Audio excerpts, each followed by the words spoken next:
Should I invest in batteries? Well, when I originally started in this and people would say, I want to get some batteries, I said, well, why would you want to do that? Is it because you want to make money or because you want to be cool? That's the best way to clean out the inquiry rate, because if in the traditional sense you're trying to make money, it was very, very difficult.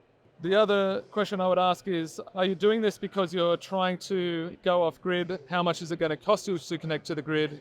If it was going to cost you more than $30,000, let's say for your home, then it was pretty sensible. The third question I'd ask is, are you just trying to reduce high energy costs? If you're paying over 30 cents, or if you're running on a diesel generator which works out to be a bit over 60 cents a kilowatt hour, then batteries obviously make sense. Or are you on the fringe of a grid where you have frequent blackouts and you're trying to protect your continuity of business, in which case obviously storage makes a good business case. But what I actually found recently is that most people are just saying, I just want energy independence. And that's a really great motivation, because most people have got solar, or 33% of homes have solar, and a growing number of businesses have solar. And most people are getting tired of having ever rising energy costs, despite putting in solar. So that's sort of been the 4+1 bonus use case for storage in the past. A little bit about me before I get into the commercial solar and battery opportunity. I live off grid. I've been living off grid for almost 20 years. I built smart commercial solar 12 years ago. We were the first guys to match sunlight with energy data from people's energy meters. So we pioneered power purchase agreements, and as such, we've become the largest PPA provider in the commercial industrial space in Australia. Just over the last year, we've installed around about 10 megawatt hours of commercial industrial storage. We've worked with 5 different battery manufacturers over that time, and I've personally worked with 7 different chemistries. But to be honest, living off grid and all the training that came with that actually taught me to hate batteries. Up until probably last year, I absolutely hated batteries.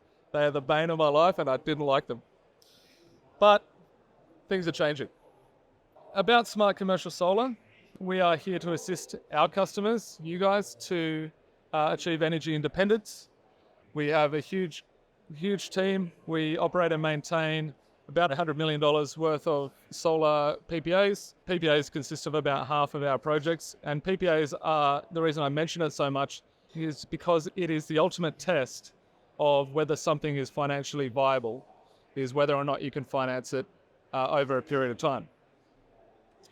So in terms of battery storage, what has changed? Let's start with the why. Why is a lot easier to answer than the how. And the reality is that we're all using batteries more than ever. It's very sensible to use batteries. I don't know anyone who'd bother using a corded drill anymore. We're moving from, computers plugged into the wall. Everyone's on a laptop now. And so there's this natural progression towards storage. I bought an EV last year. Awesome. Best drive of my life. So everything's about batteries. Your homes are getting batteries. And the question is, will your business end up with storage batteries on it? Well, 10 years ago, well, actually 17 years ago when I started in solar, people were saying, oh, should I get solar on my home?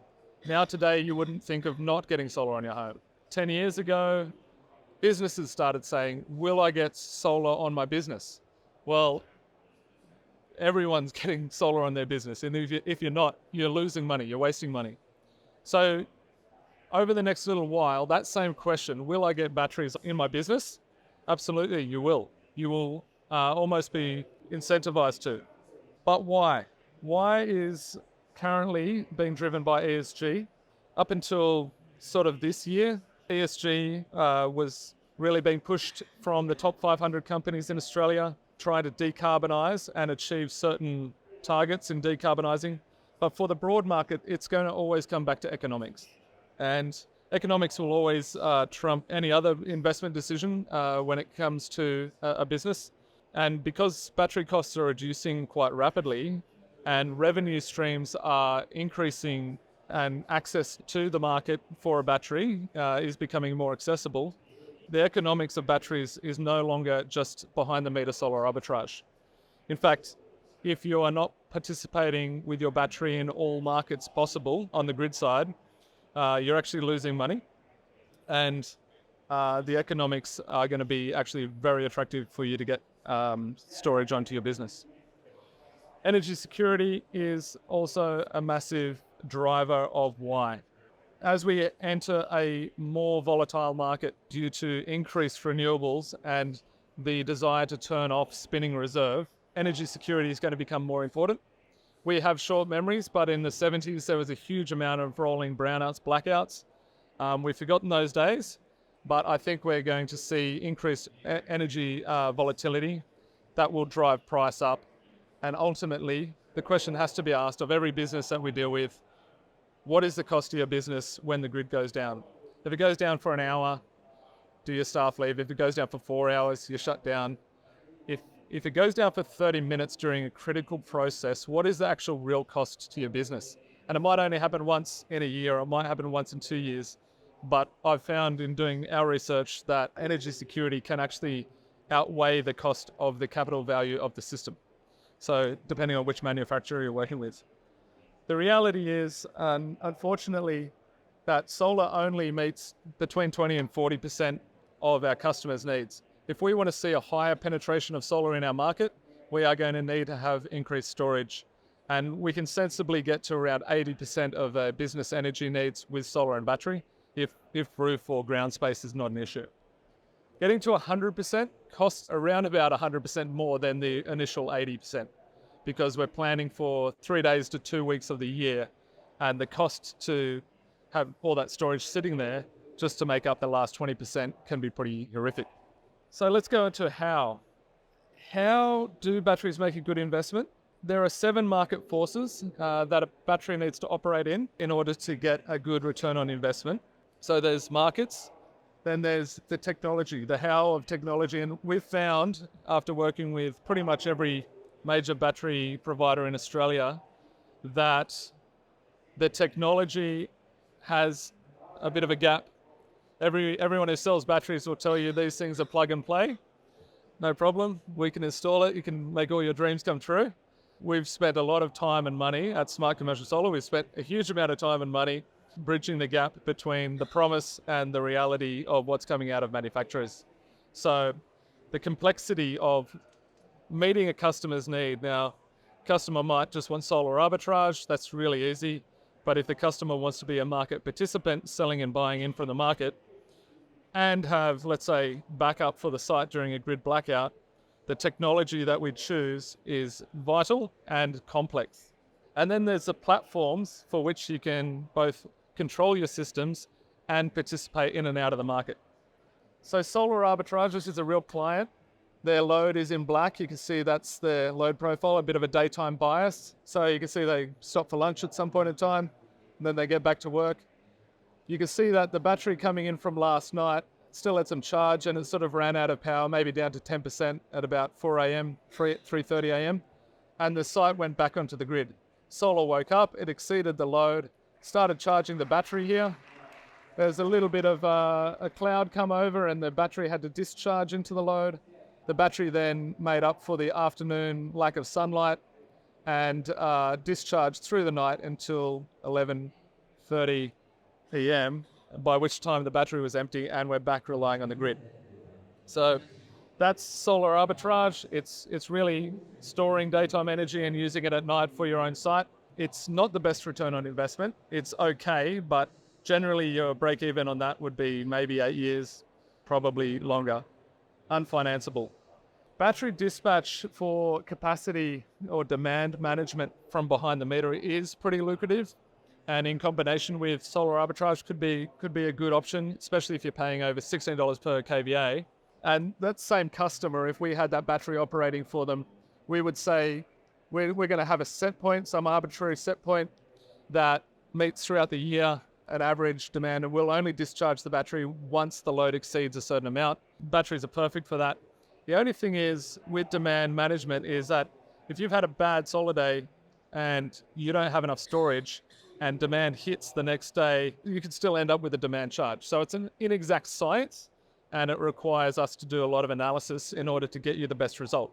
Dynamic demand management, which isn't actually a thing, it's just a dream of mine at the moment, but dynamic with predictive algorithms for tomorrow and so on will become a thing, and it could help mitigate demand charges even further.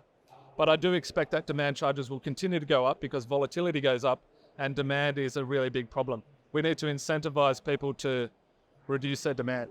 If you're going to play your battery into the spot market, this is a really simplified example, but this is Queensland, I think 3 days ago. And this is the spot price, the total spot price at that time. Now, what I did here is I said, okay, well, we're going to use this battery undynamically, but just set points. We're just going to set $95 to charge the battery. When the price drops below it, let's charge our battery. When the price exceeds 140, let's discharge the battery. And that's the delta. We would discharge into this time. We're storing here because there's not enough gap between our buy and sell. And we're going to get paid at this point to charge our battery from the spot market. That's assuming that you are able to play into that space. And these are all the markets combined into one graph, just a 500 kilowatt example with a full grid connection using a trader. The important point here is FCAS. So FCAS is talked about, and there's people who know much more about this market than I do. But in effect, you get paid just for being present. You will bid into the market. I have a megawatt if you would like it. You get paid for providing a service of being present. Whether you dispatch or not, you still get paid. And that's how the Hornsdale Power Station paid itself off $100 million in 2.5 years. Incredible return on investment. And I'm sure Elon Musk and Neon are happy with that. But FCAS is a really good market. It's an unpredictable future. Nothing can be banked on. And the more storage that comes in, the less money is available. So early adopters in FCAS, I think, are going to be the ones that make the most money out of FCAS. And I expect that over time, that will become less viable. And the last market mechanism is virtual energy networks and VPPs. We had Tesla talking about their VPP earlier. I think on the residential scale, really hard to make it work. I think on the commercial scale, especially if you're a multi-site client, like we look after Opal and Bunnings and Officeworks, if we can get them into a virtual power plant where effectively they're generating at one site and selling to themselves across the network at another site, they could be storing energy from a solar farm. It's effectively a dynamic arrangement between yourselves, and you're just facilitated by the DNSPs and transmission lines. So virtual power plants are effectively a contractual arrangement between you and other parties.